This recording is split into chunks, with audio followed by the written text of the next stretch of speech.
Let's speak to Dr. Webster Tarpley. He's an author and historian, and he joins us via Skype from Washington. Many thanks for joining us here on Press TV, Dr. Tarpley. Now, many are calling Putin's visit and what has taken place on his trip to Tehran as historic. Do you see it that way, too?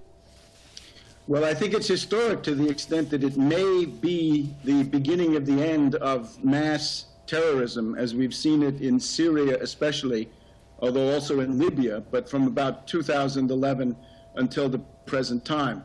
And the pledge that the two presidents have made seems to me to be very significant, because it's based on real facts. In other words, it's actually based on a cooperation which is ongoing. Now, everybody knows who they refer to when they say the countries that pretend to fight terrorism but actually don't, right? This is the US, the British, and the NATO countries who, although I believe they're factionalized, they can't seem to make up their mind whether they think ISIS is a secret army that they want to use, or whether they really recognize the reality of ISIS being the absolute destruction of world civilization. And I think it's interesting that this meeting has occurred now, because I believe we are on the brink of big changes, big shifts on the battlefield.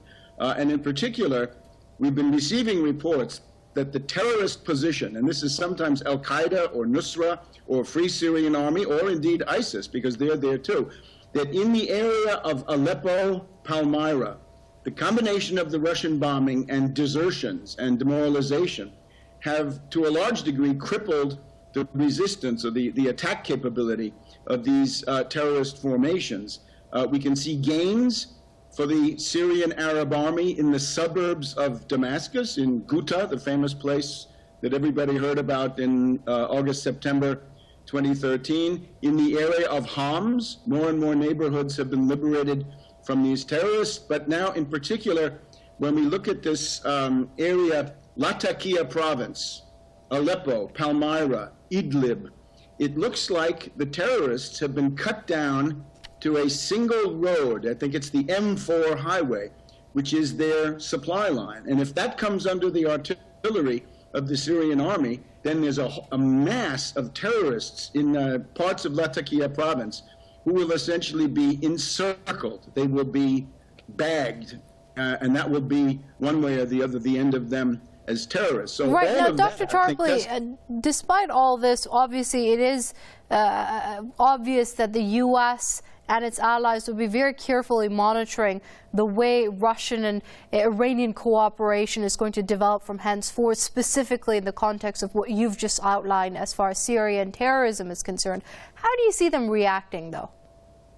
Well, this depends on the factions, right? Because, again, the government here in Washington is deeply factionalized, right? You have Obama on the one side, who is no longer the center of aggression that he was perhaps some years ago, and he now polemicizes with his competition, saying that they talk mumbo-jumbo and they have half-baked ideas and so forth. So there's a really intense factional clash. The only thing the U.S. could realistically do is to try to join in, to try to imitate what the Iranians, Russians, Hezbollah, and of course the actual Syrian army have been able to do. The watchword is, if you don't keep pace, you will lose face. So the only thing to do now is to realize that the time of ISIS, Daesh, ISIL is over, and it won't come back. So the only thing to do is join in dismantling this and wiping it off the face of the earth and making sure that it never returns. Okay, that's Dr. Webster Tarpley, author and historian, joining us via Skype from Washington. Dr. Tarpley, it's always good to have you with us here on Press TV.